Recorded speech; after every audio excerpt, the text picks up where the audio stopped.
UMDC ke Maulai Constituency ubak Tibor Patau haka arpusan teri uluber ulalit ban peniasok no iladi bakaseng National People's Party NPP.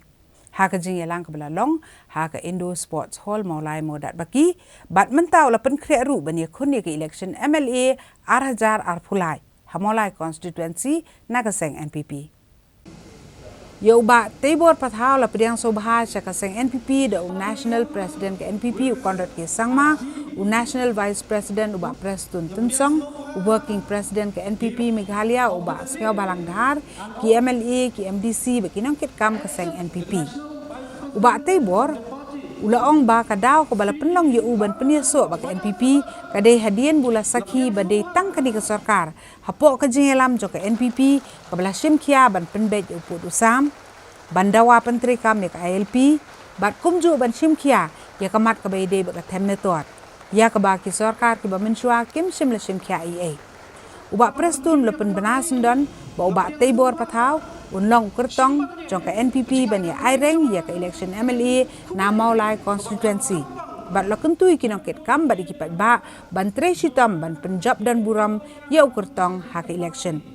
kat bau Konrad Sangma uloong bah kita yo ki bela dap bon ngut kinong elam na ki we pat kiseng san perthai kilawan ban peniaso eladi ba ke NPP namar ba ki yo I ba kadon ke AKA kabalong kerpang ha ke ni keseng bat kadon ru ke jing kerman ya ke jela kaseng ke babat iu lakam sensyar haka sarkar kalamat iki babun kirai raidam hendai kala penki kenapat ban bu suai upat ba kajela hakmat e ke pelongnya bangun sakani ke parti yang ba nendon ke ciptum kre nang tar ni sistem arjar apula dengan kuat bangkong yapi kidkhot jong ke parti en han ni Maulai Toya Treshito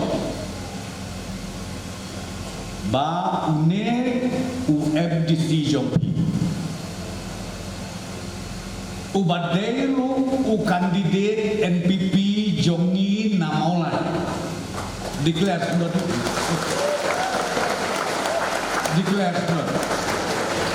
ubadelu kandidat NPP na Maulai Constituency